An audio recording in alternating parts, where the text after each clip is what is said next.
direção do trabalho é de responsabilidade do próprio empreiteiro, assumindo este os riscos da obra. Para entender melhor este assunto, vamos receber alguns convidados nessa noite. Nossa primeira entrevistada da noite é a Vanessa Souza. Boa noite, Vanessa. Boa noite. No contrato de empreitada, existe um tempo determinado para a entrega da obra?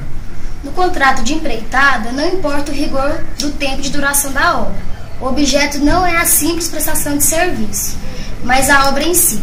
Assim, neste tipo de contrato, a remuneração não está vinculada ao tempo, mas sim na conclusão da obra.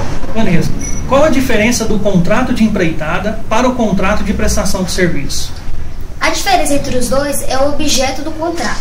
Na empreitada, o objeto do contrato é a obra em si, e a prestação de serviços é a execução dos serviços. Nosso segundo entrevistado da noite é o Sr. José Ramiro. Boa noite. Boa noite. Quais as características do contrato de empreitada? O contrato de empreitada tem as seguintes características. Ele é bilateral, pois gera obrigações para ambas as partes. É consensual, pois se conclui com acordo de vontade das duas partes.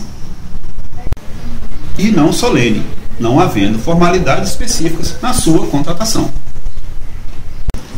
É cumulativo, considerando que cada parte pode prever as vantagens e os ônus. É oneroso, pois a onerosidade é a decência da empreitada, pois ambas as partes têm benefícios e sacrifícios nesse tipo de contrato. Nossa terceira entrevistada dessa noite é a Lohane. Boa noite. No contrato de empreitada, quais as espécies existentes? As empreitadas podem ser contratadas considerando duas modalidades. A empreitada somente com a mão de obra, o lavor, ou a empreitada mista, que inclui os materiais. Lavor, em que o empreiteiro assume apenas a obrigação de executar o serviço, cabendo apenas ao dono a fornecer os materiais. A mista, além do empreiteiro a se obrigar em realizar o serviço, ele cabe também fornecer os materiais. Nossa próxima entrevistada é a Helenice Ramos. Boa noite, Helenice. Boa noite. Como é feita a entrega de uma obra realizada através de um contrato de empreitada? A entrega da obra pode ocorrer em partes ou depois de sua conclusão. Se o dono a recebe e paga o que lhe foi entregue, presume-se que toda a empreitada foi verificada e está em ordem. Porém, antes que seja efetuado o pagamento, é importante que seja devidamente dimensionado e examinado o que está sendo pago, pois, segundo o Código, tudo o que se pagou presume-se verificado. E mais, se em 30 dias a contar da medição não forem denunciados os vícios, os defeitos pelo dono da obra ou por quem estiver incumbido da sua fiscalização, de acordo com o ajuste e costume do lugar, o dono é obrigado a recebê-la. Poderá, porém, injetá-la se o empreiteiro se afastou das instruções recebidas ou das regras técnicas. Contudo, o empreiteiro é obrigado a pagar os materiais que recebe, se por imperícia ou negligência os inutilizou. Dando continuidade nas entrevistas dessa noite, recebemos agora a Renata Bastos. Boa noite, Renata. Boa noite. Ele pode solicitar acréscimo no contrato? Em que momento o contrato se extingue?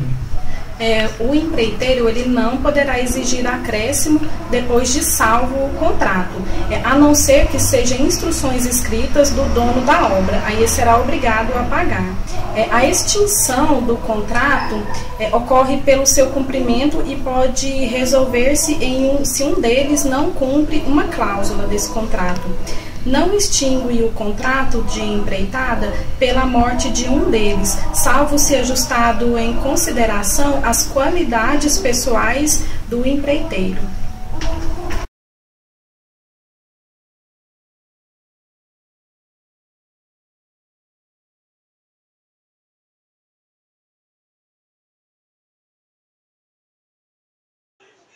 Boa noite, meu nome é Carlos Alberto, sou estudante de marketing e já trabalhei por várias vezes com contratos de empreitada, de forma que consigo abordar o tema e vou focar nas principais dúvidas relacionadas a esse assunto.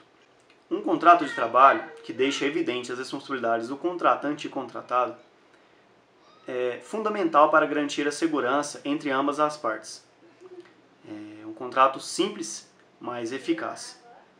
O contrato de empreitada é um dos modelos mais utilizados na construção civil, em obras de diferentes portes, seja por empreiteiros com empresas estabelecidas ou por profissionais autônomos, no caso, os pedreiros. É um documento em que o empreiteiro, sem qualquer subordinação, mas mediante remuneração, é contratado para realizar com ou sem o fornecimento de material. A empreitada distingue-se da prestação de serviço pelo seu objetivo. Enquanto na prestação de serviço o foco da contratação é a atividade em si, na empreitada o objetivo é o resultado final, ou seja, a obra ou serviço concluído. Um bom contrato define as condições e o conteúdo do trabalho, os valores, os documentos que devem ser entregues e todos os detalhes relevantes para definir a relação entre as partes.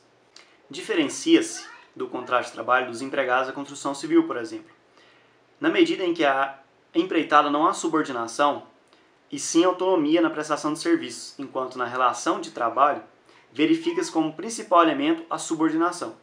Além disso, na empreitada, o risco da atividade econômica é do prestador de serviço e não do empregador, como só é acontecer nas relações de trabalho. E mais, na empreitada, o sujeito pode ser pessoa física ou jurídica, enquanto no contrato de trabalho, o empregado só pode ser pessoa física, por se tratar de um contrato personalíssimo. Ademais, o objeto de contrato de trabalho, via de regra, é um contrato de atividade, enquanto na empreitada tem-se contrato em que se pretende uma obra, ou seja, o objeto ou resultado do trabalho.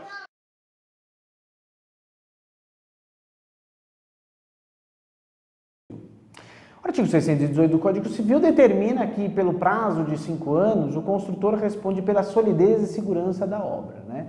E nessa leitura, a primeira dúvida que se coloca é saber o seguinte: esse prazo, ele significa que o construtor ele só responde nos casos de solidez e segurança da obra? Significa dizer somente para os casos de vícios construtivos envolvendo estrutura da obra? Ou ele também pode ser aplicado para os vícios menores, vícios de infiltração, incompatibilidade da construção com alguma norma e assim por diante?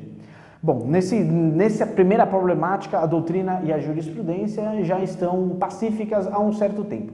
O artigo 618, que era o artigo 1245 do Código Civil anterior, ele pode ser aplicado tanto para os vícios maiores quanto para esses vícios menores, os vícios de mais corriqueiros, incompatibilidade da construção com alguma norma, um vício de infiltração, os problemas menores também são resolvidos pelo artigo 618. A segunda dúvida que se tem é, bom, pela leitura do 618 significa que o construtor pode ser demandado tão somente pelo prazo de 5 anos, né? Não, na verdade a gente precisa fazer distinção dos prazos decadenciais e dos prazos prescricionais para que a gente possa responder quando e como o construtor ele pode ser demandado. A doutrina, de uma forma majoritária, ela tem fixado que esse prazo de 5 anos do caput do artigo 618 significa que o consumidor, por exemplo, ele pode demandar o construtor quando ele pretenda resolver o contrato, extinguir esse contrato, ou quando ele pretenda continuar com aquela unidade, mas ele quer um abatimento ao preço em virtude dos vícios construtivos. E em qual prazo ele pode intentar essa ação? Dentro do prazo de 5 anos, em até 180 dias do aparecimento do vício, nos termos do parágrafo único.